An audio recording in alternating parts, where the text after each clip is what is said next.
As a big surprise, when the honorable member for Zikomo Central, the Honorable Kwame Asarobin, aka A+, took to social media to make spurious allegations against me, calling me corrupt and a thief. Besides the name calling, the Facebook post in its totality was a palpable falsehood. I was never involved in the passage of the sanitation levy, as I was not a member of the Finance Committee of Parliament, let alone to be in a position to influence the composition of the membership of the committee. And I have the Hansard as documentary support for what I'm saying. I have the votes and proceedings of Parliament. Unfortunately, I left them in the office. I think I have them here. Yes. So for the media, the report of the committee as well as the vote and proceedings are here.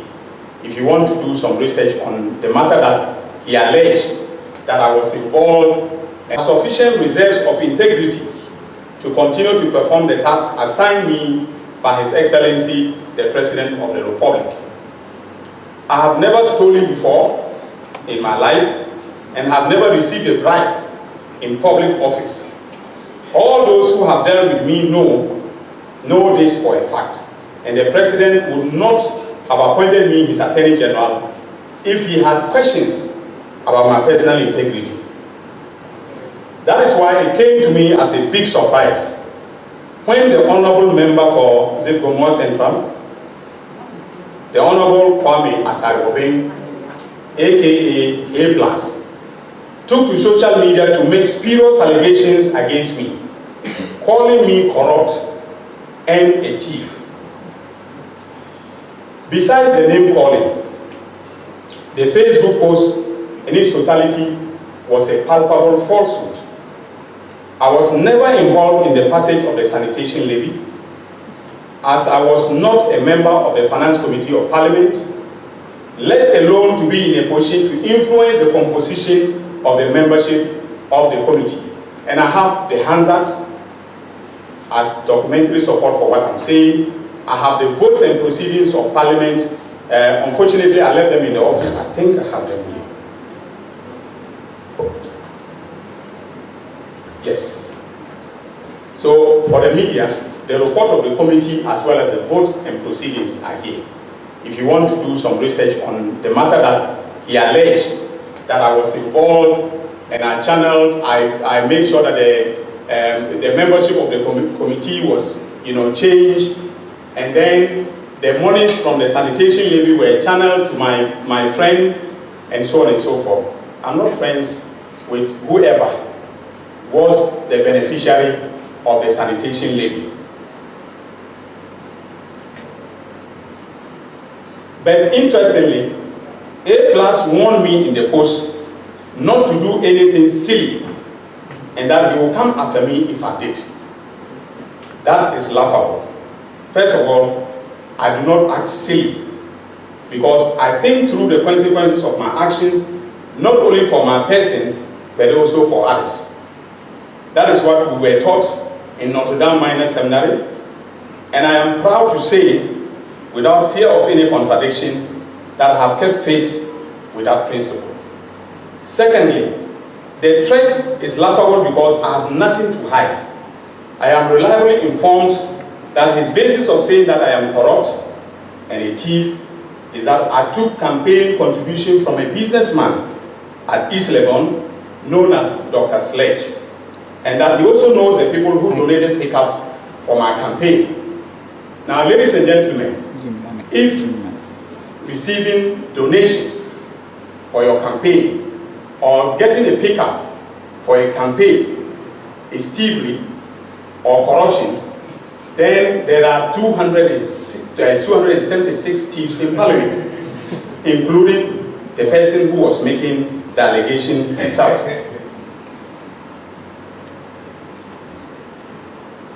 So, ladies and gentlemen, if A+ has any evidence of corruption or thievery against me, I am challenging him today to call a press conference and present the evidence or present it to the police to investigate me.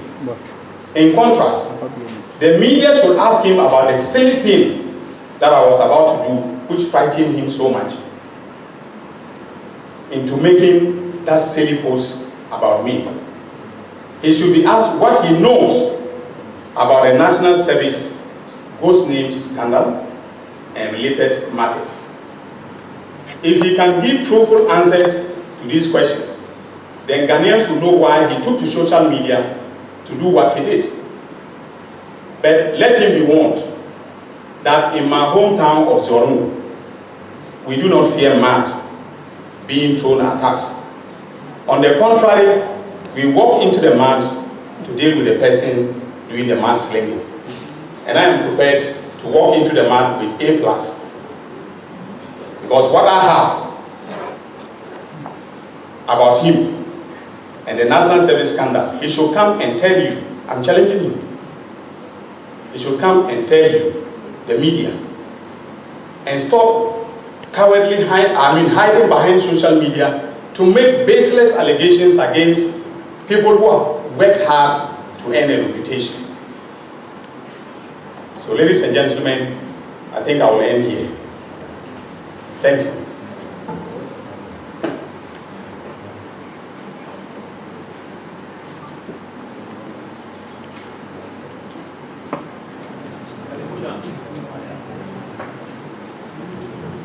Oh, thank you very much. I have just been reminded that you see the sum of 650,000 Ghana cedis every 2 weeks for secure internet services from BNC, that is the Bureau of National Communications. However, for purposes of the payment, Kwame provided the account details of his company, BNC Communications Bureau Limited, to Ghana Water, which religiously paid for the internet services. In other words, every 2 weeks when 650,000 Ghana cedis of money from Ghana Water left the bank accounts of Ghana Water, instead of going to the National Signals Bureau account, it went to the account of a company known as Bureau of National Communications, owned by Kwame and his wife. Okay? And then they did what they wanted to do with the money.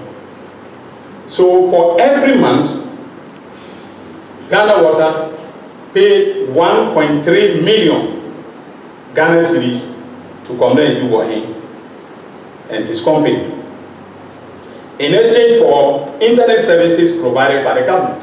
Because remember that the National Signals Bureau is a government agency. Now come to think of it, that the government agency is providing secure internet services to Ghana Water Limited, a limited liability company solely owned by the same government. And Ghana Water is spending money that they do not have, okay, to pay for internet services at that cost, 1.3 million Ghana cedis every month. In fact, the figure rose to 1.5 million Ghana cedis every month at the close of our investigations. Now, you remember that in 2020, Bureau of National Communications became National Signals Bureau. And so, because the contract documents stipulated that the payments be made to Bureau of National Communications, Ghana Water then demanded that the check payments be made to National Signals Bureau because of the change in the corporate identity of BNC. What then happened was that anytime the check was made out to National Signals Bureau and it landed in the accounts of National Signals Bureau, Kwame, as Director of National Signals Bureau, would then immediately write a check to himself and transfer the money. From our investigations, you can see the movement of the money. Immediately it comes from Ghana Water, he signs a check and transfers the money into the his personal company account. Now, today something happened in court. Counsel for the defense told the judge that whatever I have said was a figment of my own imagination. Thank you very much for the questions. Now, there was a question about my waiting to start the prosecutions after the removal of the CJ. I saw, I don't know whether it was the Searchlight, Minister for Government Communications. I think Ken Kuranchi's paper is it Searchlight? Yes. It was a Searchlight that said that Ayine is waiting, Ayine swears not to bring prosecutions unless the CJ is asked. No, there was no such plan or strategy on my part. We've been very, very diligent in our investigations, and that is what matters. The prosecutor's case is as good as the docket that is built.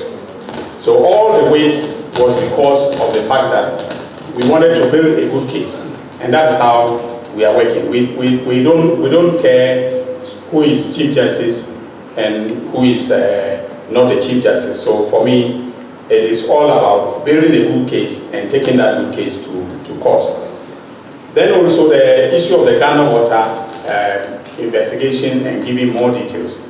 Because of where we are the tail end of that investigation, and as I said, I want us to file charges, separately against Kwame and some of the accomplices.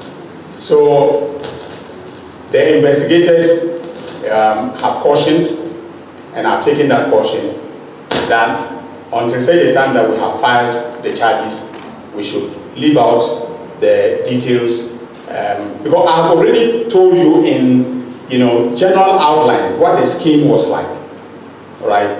So it was about giving Ghana Water secured internet services. The company with which or the agency with which the contract was signed was a public agency, that is the Bureau of National Communications. However, when payment was being made, the payments went into the private, account, the account of BNC Communications Bureau Limited, a limited liability company owned by Kwame and his wife. So that is an outline what the criminal enterprise was. And when we filed the charges, just like today, we filed the charges, and that the charges were accompanied by a summary of the factual basis of the criminal charges. We will be doing the same with the Ghana Water case. Then also, the question of the constitutionality of the GBA demand, that the suspension of the Chief Justice should be reversed, or that, the President of the Republic should reverse himself as far as the suspension is concerned. Now, as media people, you do recall that the same Ghana Bar Association issued a statement in which they said that so far the President and the institutions involved had acted constitutionally. They had not breached any provision of the Constitution. Okay? And that was my internal assessment of what had taken place. Legal counsel to the President and everybody who has been involved has been very careful to ensure that the Constitution and laws of this country are obeyed in every step that the President has taken. And we believe that he has not violated the Constitution. And there's no reason why he should reverse himself. The basis of saying that the President should reverse himself is that the President was exercising a discretion. And that in the exercise of discretion, the President has to be guided by rules in accordance with Article 296C.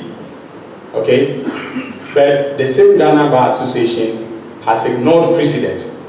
They've ignored the case of Ramford France and the Attorney General, where the same Supreme Court ruled that the absence of rules under Article 296C does not necessarily make the exercise of discretion unconstitutional. So unless they want the Supreme Court to reverse itself on that ruling, Some people have argued that transfer of funds and Attorney General was wrongly decided. So if they want the Supreme Court to reverse that precedent, which, by the way, also applied to decisions that were taken by His Excellency Nana Akufo-Addo. There were no rules formulated in accordance with Article 296C when His Excellency Nana Akufo-Addo took the decision that the petition by Professor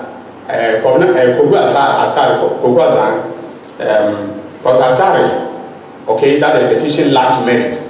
They said Ghana Bar Association was in this country. They did not issue a statement saying that the president's determination was unconstitutional. So that is where I will leave the matter of the constitutionality of the demand of the Ghana Bar Association. Have I forgotten of any question? A+. Oh, thank you very much. The question, I haven't threatened him, I've just challenged him to come out with the evidence that he told the whole world that he had about me. Okay? So, I've thrown the challenge. But, you know, I've been quiet and careful because I do not want the banter with A+, right, to overshadow the good work that myself and my team are doing. So I decided to keep quiet. I ignored it for some time, but because I ignored it, some people were giving credence to it. I remember somebody did a video, or he was interviewed, and he said the Attorney General has been called a corrupt person, he's been called a thief, and he's keeping quiet. So if he's not corrupt or he's not a thief, he should come out and say it. Okay? Giving the credence that was being given to what A+ said, I decided to state categorically today that the Facebook post was, first of all, a palpable falsehood, because everything that he said there never happened and never applied to me. I was never a member of the Finance Committee. I did not take part in any decisions and so on and so forth. What he talks about as evidence of corruption is nothing to write home about. But maybe he has something that I do not know. Now, when it comes to what to do, okay, I do know that he has not been interrogated. Right? I'm not going to presume anything. If he submits himself to interrogation by the NIB, I'm a fair-minded person. If there's no wrongdoing involved in whatever he did, I will stay off. So that is all that I can say for now.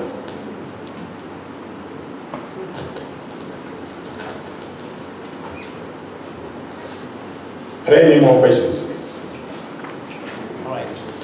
So if you have any question, please come forward. Honorable, with everything that is expected of how willing are you to exercise your discretion in negotiating